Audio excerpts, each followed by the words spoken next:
That's a more realistic lie. Goal, aspiration, right? You know, I didn't even know who Trudeau was until Canada started getting all rebellious and shit. You know what I mean?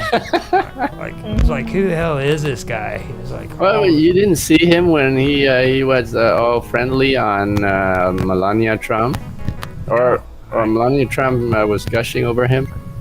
Yeah, I didn't know anything about him at all. I had no clue who he was. I knew. Now, wasn't he also involved in all that stuff when you guys got the right to like separate from one another, like? In Quebec. Yeah, Quebec was creating stuff. Yeah, no, those Frenchies. they've always wanted to separate for a long time. Yeah. That's way before Trudeau. I think even England was able. They even put a petition up to where like the Great Britain could split up if they wanted to vote at it. The Canadian idea is based on the English. I can't remember what the definition is, but having sort of localised governments for Wales, England, Scotland. It's a very Blairite idea. It comes out of Tony Blair's government. Now, I believe what they were doing it was kind of like a show of rebellion against the United States, because like I was talking about before, you know what I mean? Like if any state tries to secede from frickin' the Union, it's an automatic act of war here in the United States, and a lot of people don't know that. But that's actually written into the Emancipation Proclamation.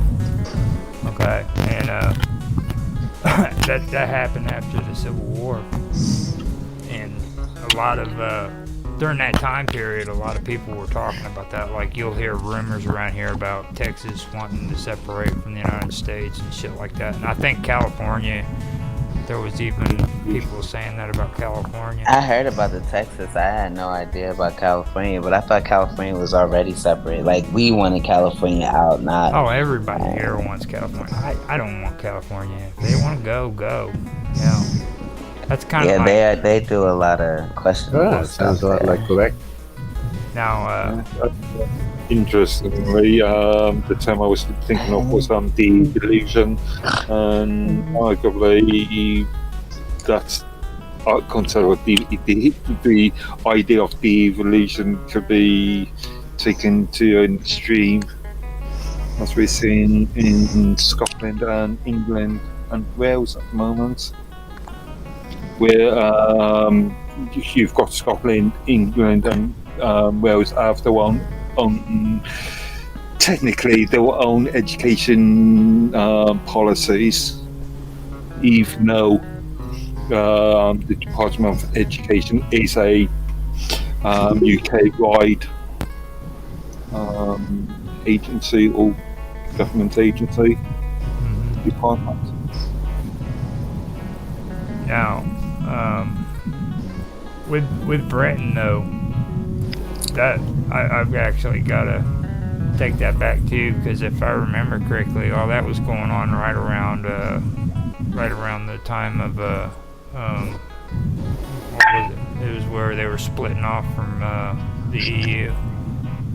This goes back further. Like I said, this goes back to Tony Blair's premiership back in 2000 to 2007, I think. Yeah, right after Desert Storm. I think that's what screwed his career up, was when he participated with the United States over there in Iraq. I think that just kind of messed him up. Like, there's wider issues there, such as the private financial involvement in things like hospital buildings or hospital maintenance. There's a wider issue there as far as Tony Blair is concerned. It's not just the allegations of entering an illegal war. There was there are wider issues.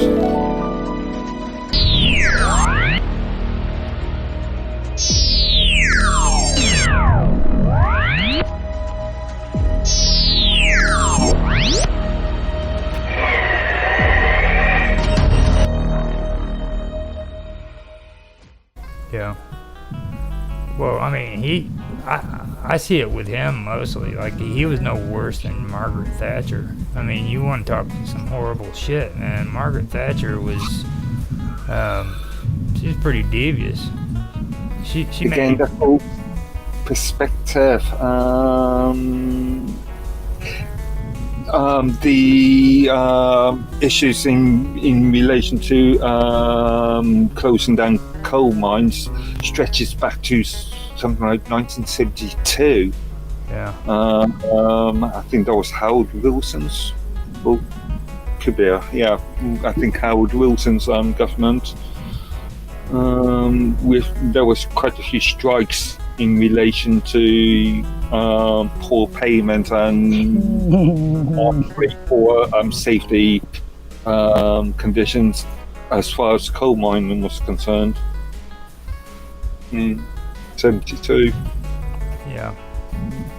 See, back then I was only born in 73, so it was like freaking from what I've heard about England and stuff, they had to go through a lot of stuff when it come to unions, you know. The union situation was pretty bad back then because like they were getting basically paid off to shut their mouth and do what they were told. Mining accidents were happening all the time. I forgot the name of it, but it's supposed to have been like the oldest copper mine in the world. Actually, I think it's in Ireland. And Northern Ireland. It's Ireland. It's because over. The Republic of Ireland is not part of the United Kingdom. Yeah. Northern Ireland is.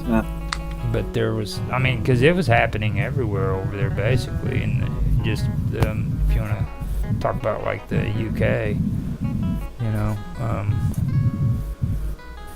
But I remember hearing about that stuff. Like it was pretty bad when it comes to like the mines and stuff.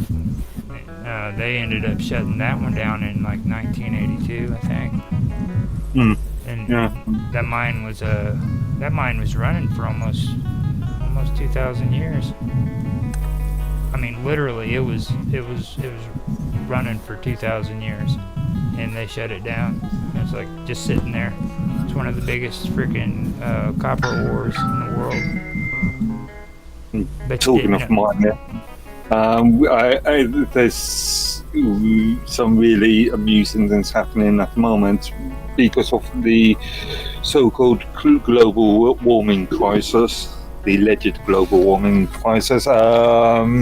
Germany has taken the line that they wouldn't open up any new mines and they'll be closing down. But because of energy issues over the last year or two, they've recently announced that they are now opening up new mines. And EU, in contradiction to the EU stance. Yeah. Well, they've got bigger problems now. They got that proxy war going on in Ukraine. So, I mean, you can't freaking, support a freaking war with finances and stuff and still be able to have a eco-friendly conscience. Also, when it comes to Ukraine, quite a high percentage of petroleum gas comes from Russia. Yeah. And quite a large part of the European grain industry is based in Ukraine. Yeah. Well, Russia's the biggest freaking oil manufacturing country. It's literally that's. Have you ever heard of the what was it, The History of Oil. It's a documentary. Okay, think I may have. It takes you back all the way to when oil started becoming used and when it became popular. And it explains to you how the competition between Russia and the United States has always been there, even before the Soviet Union and all that, and it was because of oil.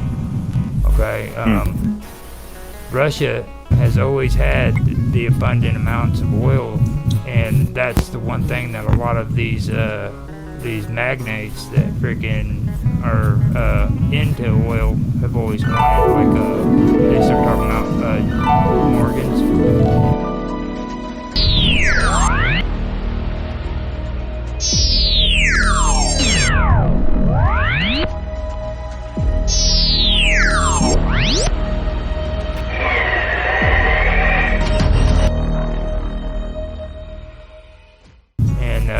Competition there, and then like you guys have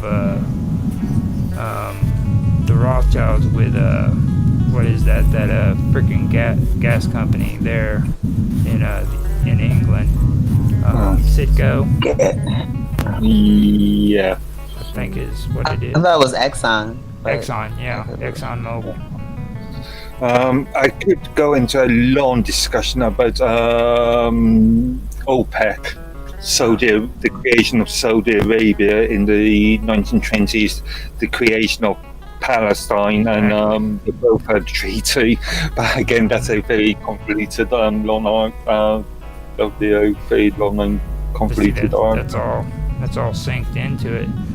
It's a really compelling story when it comes down to it. You know what I mean? And the big deal is like, Russia was always a competitor when it came to oil. I mean, always. They were always there.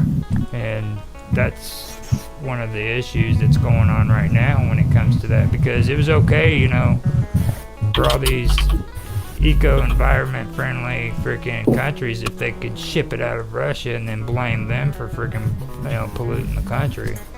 But now we are seeing at the moment issues of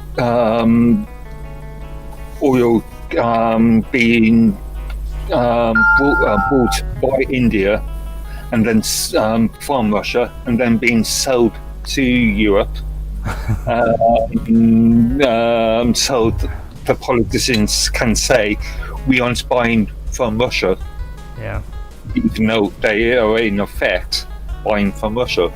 Didn't they already get popped or Italy already get popped for doing some stuff like that? Like they were actually EU and even UK. It's all over. It's not just Italy. It's throughout the EEA. That's some crazy shit. See, like they've got Greece in their pocket because Greece is freaking in complete debt when it comes to the EU. So they're gonna do whatever freaking they say to do. And if you look at the geography there, all right, all they have to do is bring that oil down the Caspian Sea, hit Turkey, and freaking as soon as they hit Turkey, they can just ship it right down into Greece, and freaking it's right there in Europe, no problem. Well, we've got countries like Poland, Hungary, and Czech Republic that are sticking two fingers up to the EU at the moment, especially in relation to the migration issue, which the EU is really not really hating. Yeah. Now that stuff that's going on over there, the only thing that really pops my curiosity is Azerbaijan. Now, there's a lot of weird shit going on in that little country.